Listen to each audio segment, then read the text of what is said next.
From Hollywood, the Phil Harris Alice Faye Show.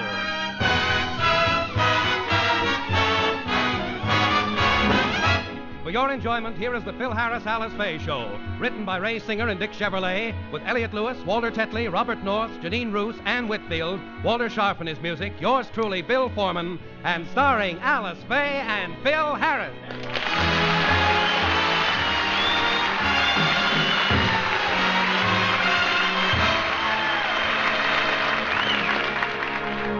Tonight, throughout the world, millions of people are ushering in the new year. Some are celebrating it with their families, some are going to nightclubs, and others are spending a quiet evening at home with a few intimate friends. The latter is the case with Phil's and Alice's sponsor, Mr. Scott. As we look in, Mr. Scott and his wife are checking their guest list. Are you sure you took care of all the invitations for our party, Clyde? Yes, I did, Myrtle.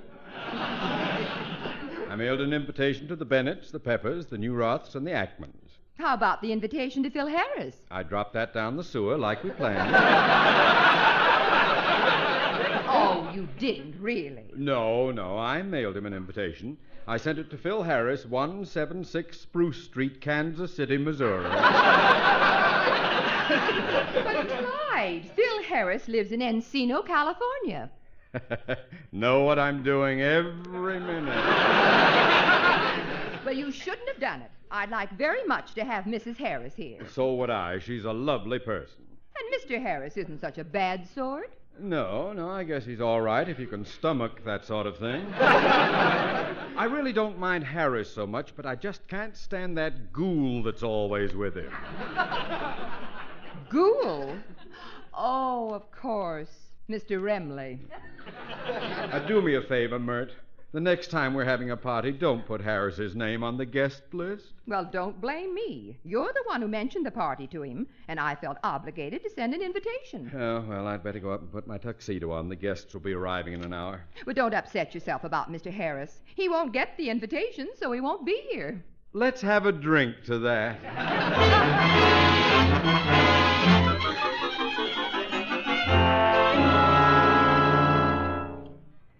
I don't want to stay home on New Year's Eve.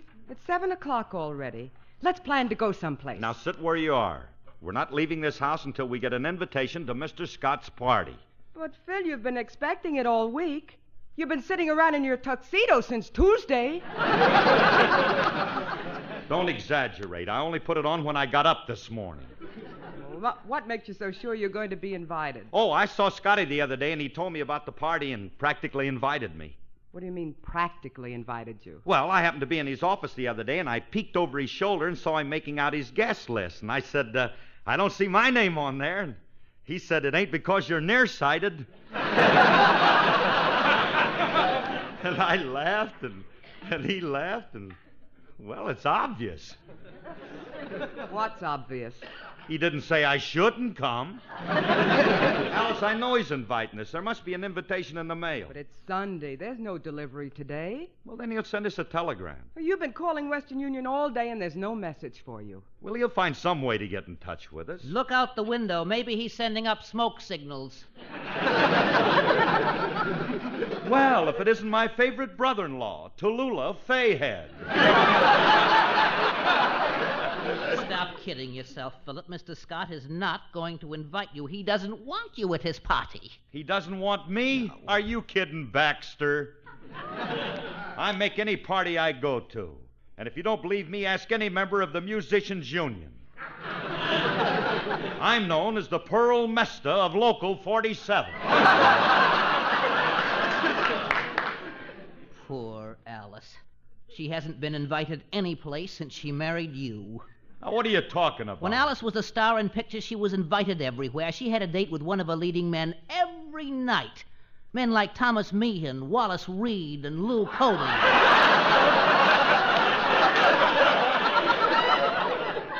Not to mention J. Warren Kerrigan and Snub Pollard. How about William Farnham and Richard Bartlett? All right already.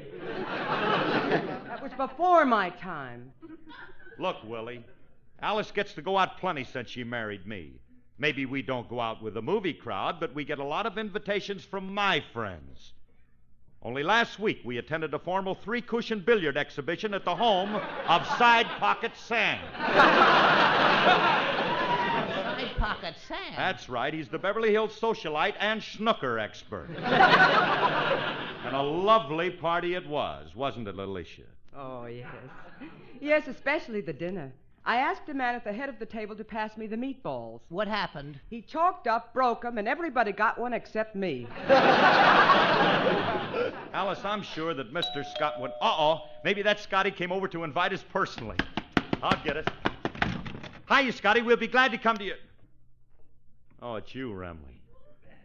How are you? Oh, my poor head. I'll never do it again. I'll never touch another drop as long as I live. Oh. Well, you kicked off early this year, huh, Bob?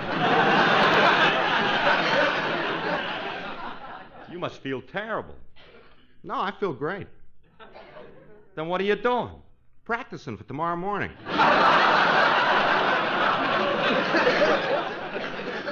Well, why do you have to say it tonight? Because I ain't going to be in no condition to remember it tomorrow.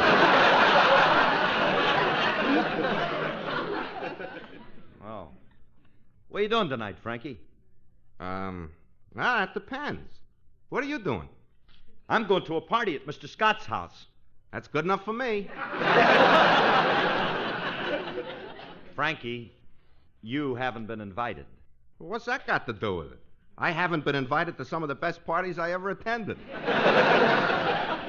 I'll be glad to go with you, Curly. I'll be glad to have you go, except for one thing. I haven't been invited yet either. Oh. Well, in that case, I'll have to go without you.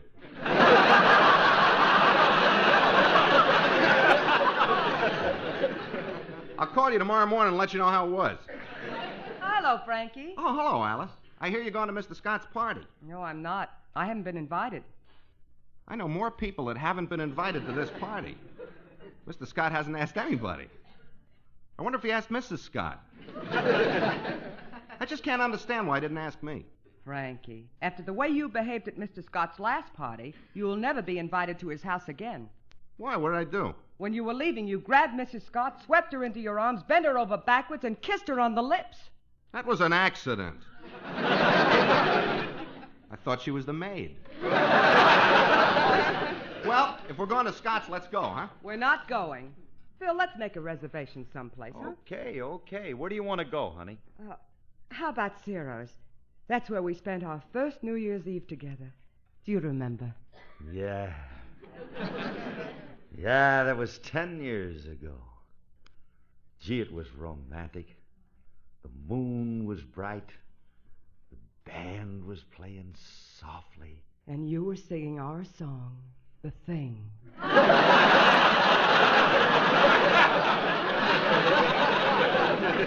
It wasn't the thing, and besides, you were the one that was singing to me. You were singing that beautiful ballad that I taught you. The marching song of the Confederate Army. Sing it again, will you, Minnie Pearl?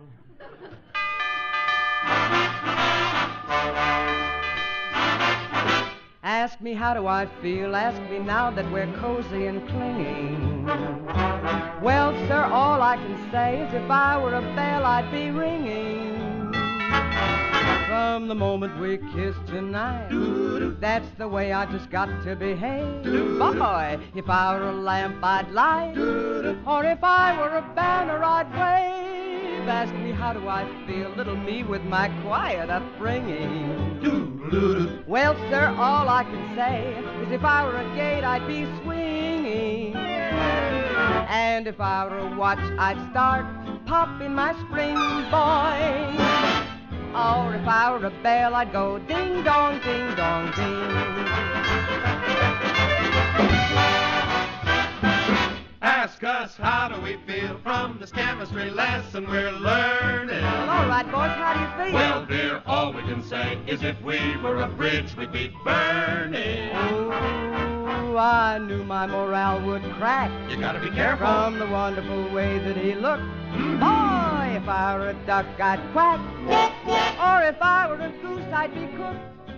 Ask me how do I feel, ask me now that we're fondly caressing. Wonderful, isn't it? Oh, if I were a salad, I just know I'd be splashing my dressing. Or if I were a season, I'd surely be spring. Or if I were a belle, I'd go. If I were a belle, I'd go. If I were a belle, I'd go. Ding dong, ding dong, ding.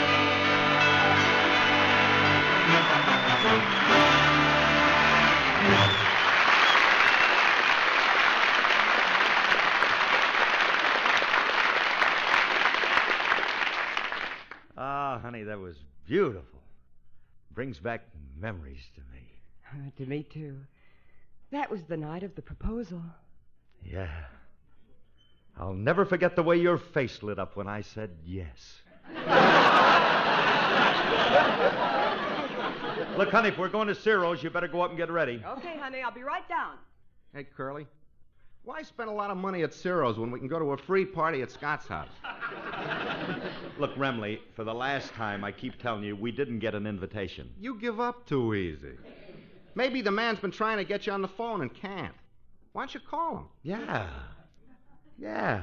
The least I can do is call and find out if he's been trying to get me. Sure. Huh? Give me that phone. There you are. Now, I'm not going to invite myself. I'm just going to find out if he's been trying to reach me. Hello? Hello, is Mr. Scott there? Speaking. Who's this? This is Phil Harris.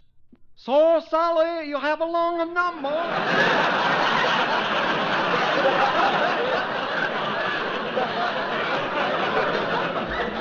Yes, jiggly longly. Last time I called him, he was a German delicatessen. I wouldn't mind so much, but his dialects are so lousy. Now, look, Mr. Scott, I know it's you, and I'm going to keep calling you until you run out of those corny dialects. Oh, nuts, he's got me. What do you want, Harris? Well, I just heard you've been trying to get in touch with me all day. Is that right? No, it isn't. Well, let me put it this way. The operator just called me and said that you've been trying to reach me on the phone since early morning. The operator said that? Yes, she did. Well, you call her back and tell her she's a big, fat liar. What's on your mind, Harris? Well, Mr. Scott, being it's New Year's Eve, I thought that maybe you and Mrs. Scott would like to go out with Alice and me. We can't. We're having a party. You are? Well, there's nothing like having a party and inviting your friends over to the house, I always say. Yes, sir. That's what I always say, and I wonder how long I'm going to have to keep saying it before he takes it. Harris, I don't know what you're talking about. Remley, he ain't taking the hint. You ain't handling it right, Curly. Let me talk to him. Okay, but be subtle about it. Yeah. Hello, Mr. Scott. This is Frankie Remley. What a disgusting way to start a conversation.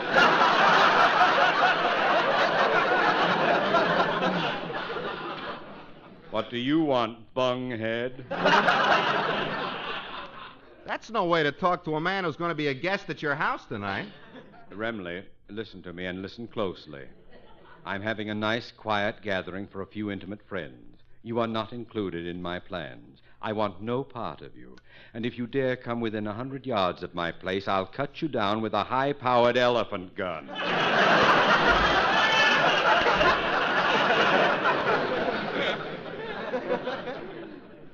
Just for that, I got a good mind not to show up. What did he say, Frankie? What did he say? He's begging us to come now. Oh, yeah. All right, Mr. Scott, we'll all be over in an hour, and thanks for the invitation. Goodbye, Scotty. Hello, Remley. Hello. Remley. I tell you, I don't want you... Oh, well, if he shows up, I can always poison his drink. Oh, dear. Why, Clyde, you look terribly upset. What's wrong? Brace yourself, Myrtle. I have terrible news for you. We're on the brink of disaster. Oh, Clyde, don't tell me the stock market crashed and you're wiped out. Oh, if it was only that simple. This is much worse. Remley is coming to our party. Oh, no. Well, what are we going to do? I don't know. He's on his way over now, and Myrtle, Do you think we can pack and be ready to move in an hour? Don't be ridiculous. Why don't we just turn the lights out? If he thinks nobody's home, he'll go away. Not Remley. He'll break in. Well, he's never been here. Maybe he won't find the place. No, the Harrises have our address, and they... Wait a minute. They may have our address, but they've never been to the house. If I could take the number off our house and put it on Mr. Sweeney's house... But, darling, Mr. Sweeney's the sheriff. Yes. I can't think of a better house for Mr. Remley to break into. Now, if you'll excuse me, I'll get busy changing numbers. All right, dear. And just in case he happens to find our house, I'll make preparations for his arrival. I'll lock up the silverware, and I'll have the guests put their valuables in the wall safe. And put my elephant gun in the vestibule.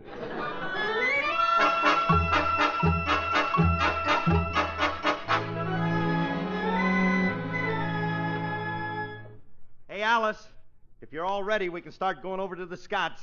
Phil, are you sure Mr. Scott invited us? Oh, he was very insistent, wasn't he, Frankie? Oh, yeah. He said he'd be very hurt if we didn't show up.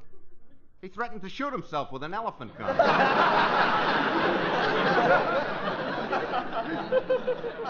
So come on, Alice, let's hurry. Let's go. All right, if you... Phil, what have you got under your arm? My music. When I'm called upon to sing, I want to be prepared. How do you know the Scotts will ask you to sing? Oh, doll, how can you talk like that? They're sure to ask me to sing, but in case they don't, I'll suggest it. I'll ask Mr. Scott if he wants me to sing, and before he has a chance to say no, I'll be into the song like this. Young Johnny Jones, he had a cute little boat, and all the girlies he would take for a float. He had girlies by the score, sweet little peaches on the shore. But Johnny was a Weisenheimer, you know. His steady girl was Flo. And every Sunday afternoon, they'd jump in his boat and they would spoon. And then he'd row, row, row. Right up that river he would row, row, row. A hug he'd give her, then he'd kiss her now and then. She would tell him when. He'd fool around, and then he'd kiss again, and then he'd row, row, row. A little further he would row, just he and Flo. With her head on his chest, he'd take a few measures rest, and then he'd row, row, row. In Johnny's boat he had a cute little seat, and all the kisses that he stole were so sweet. And he knew just how to row. He was a rowing Romeo. He had an island where the trees were so grand. He knew just how to land. Then tales of love he'd tell to Flo until it was time for them to go. And he'd row, row, row. On up that river he would row so slow. A hug he'd give her, then he'd kiss her now and then. She would tell him when. He'd fool around, and then he'd kiss her. A little further he would row, just he and Flo. Then he'd drop both his oars, take a few more encores, and then he'd row, row, row, just he and Florence. Row, row, row right into heaven. Row, row. He had no Johnson motor, so Johnny and Flo would row, row, row.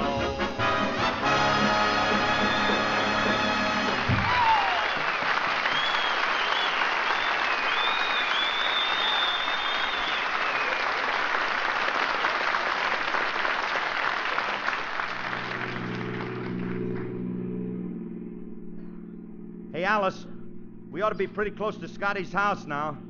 What was his number again? 1300. Well, I'll drive slow and you watch the numbers, Remley. Okay. Let's see, this is 751, 753, 755, 1300. There it is.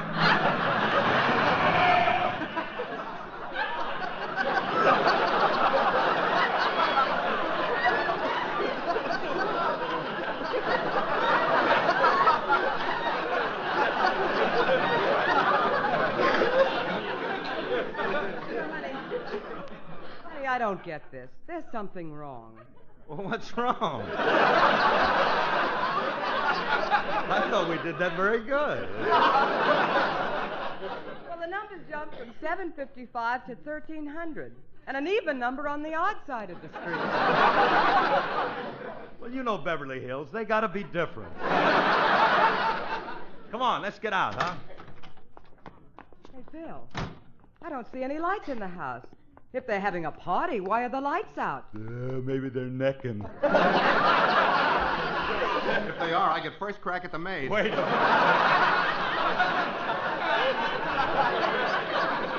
Oh, Bill, look, there's a police car in the driveway. A police... Hey, Remley, did the cops know you were coming to this party? Don't be a wise guy. They're not here for me. Must be Mr. Scott's parole officer. Well,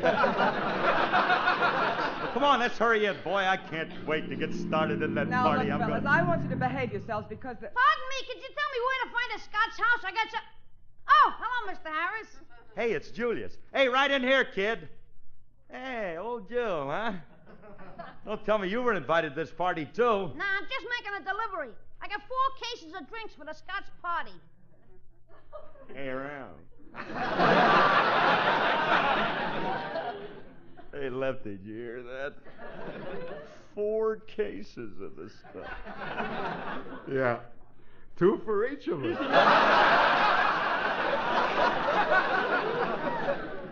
Hey, what kind of stuff did they order, kid? Old whipping post or tiger's breath? Better than that. What could be better? Now, what did they order, kid? Cherry pop, cream soda, and celery tonic. Oh, I could see we're in for a gay time. I hope we're not too late for the first minuet. Julius, why are you wearing a tuxedo? Well, this is my last delivery. I'm going to a party from here. You know, this is the first time I ever wore a tuxedo. How do I look in this monkey suit? Like a monkey? Bill, I think he looks very cute. Do you have a date tonight, Julius? Yeah.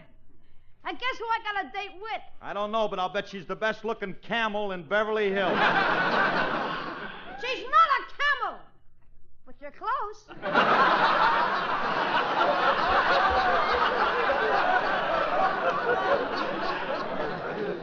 That's no way to talk about a girl you're dating. Well, I didn't want to date her. It's my cousin. My mother's making me take her out. Oh, what does she look like? Oh, you ought to see her. Oh, is she a girl? Is she a girl? That's the first question everybody asks.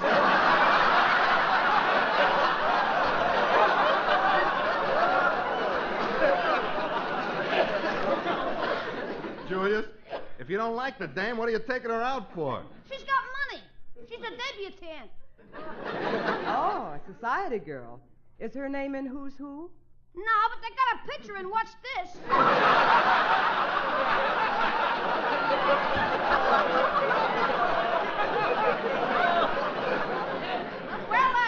I better get this stuff into Mr. Scott's. Yeah, we better get in that party, too, before it's all over. Come on. Now, Frankie, what's your manners tonight? Don't do what you did at the last party we took you to. What did I do wrong? All I did was drink champagne out of a lady's slipper. I know, but you're not supposed to go around measuring which one has the biggest foot. Hey, nobody answered yet. Ring the bell again. Phil, this is very strange. There are no lights on. Nobody answers the door. Are you sure we have the right house? Certainly. This is number 1300. Maybe they're in another room and can't hear us. I'll try that door. Uh-oh, it's locked. Step aside. I'll get us in. Frankie, if the door's locked, how are you going to get us in? Fortunately, I brought my axe. Stand back, everybody. Frankie, you can't batter the door down. Oh, don't be so formal. Phil, I think maybe we ought to go home. Honey, we can't do that. If we don't show up, the Scotts will be insulted. Now, what was that? I don't know. I just happened to lean against the window with my axe and the pane splintered. Cheap glass. I guess so. Well, look, as long as the window's broken... Hey, Julius, as long as that window's broken, why don't you crawl in that front door for us, huh? Okay. Phil, I don't think we're doing the right thing. Please, Alice, let us handle this. They were nice enough to invite us to the party. The least we can do is to make an effort to get in. Okay, the door's open. Come on in and watch your step. Phil, I don't like the looks of this. The room is pitch dark. Mr. Harris, did the Scots know that you and Mr. Remley was coming? Yeah. Maybe it's a booby trap. Well, I'm going to turn the light on. Hey, this is a nice room. And look what's on the desk. What? A gun, a pair of handcuffs, and a sheriff's badge. Isn't that cute? Scotty's playing hoppy again. Oh, there's the doorbell. Must be some more of the guests. Come in. Why, it's Mr. and Mrs. Scott. Oh, Mrs. Harris, thank goodness we got here in time. In time, she says. You're 2 hours late for your own party. Yeah, where have you been, Mrs. Scott? Mr. Harris, my husband has a confession to make. Go ahead. Tell them, Clyde. Oh, very well. Harris, I did something tonight that my wife tells me I'm ashamed of.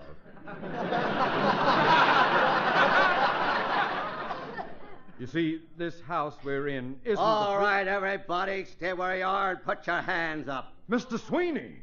What are you people doing here? Look, Mr. Sweeney, I can explain this. Don't move or I'll put a hole through you. Yes, sir. Don't let him bluff you, Scotty. Jump him and take his gun away. If he tries it, I'll shoot him.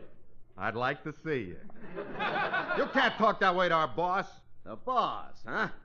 So, you're the leader of this mob. Now, wait a minute, Mr. Sweeney. I happen to be a respectable citizen of this community. Surely you've seen me around? Yes, and I always figured a guy with a face like yours couldn't make his money honestly. Don't you dare talk to my husband that way. Tell Ma Barker to button her lip. You can't scare us. Let's rush him, Remley. Yeah, we'll take him apart. You two take one step and I'll plug you. You mean if these guys take one step, you'll kill them? Yeah. Mr. Remley, Mr. Harris. What? On your mark, get set, go! Julius, stop pushing. Get away from us. Come on, Remley, let's take him. Don't do it, Harris. You're making a mistake. You hit him high, Remley. I'll hit him low. Harris, it's the sheriff!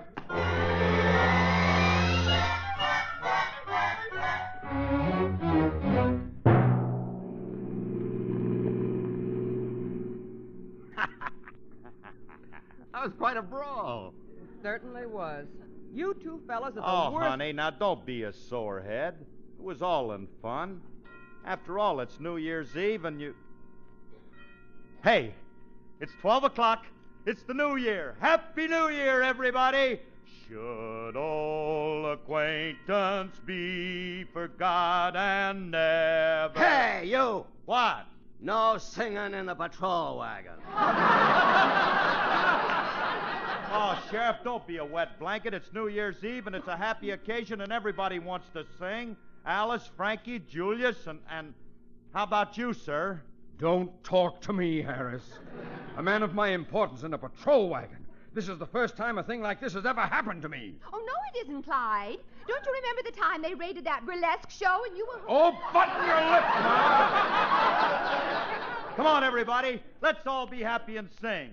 Should old acquaintance be forgot and never brought to mind? Should old acquaintance be forgot and days of old lang syne? For old lang syne, my dear, for old lang syne, we'll take a cup of kindness yet for old lang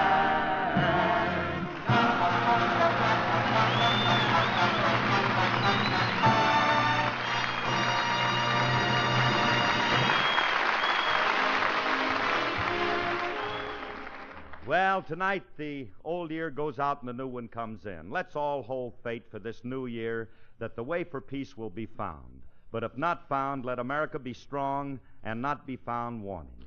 Stay tuned for Hedda Hopper, then Theater Guild on NBC.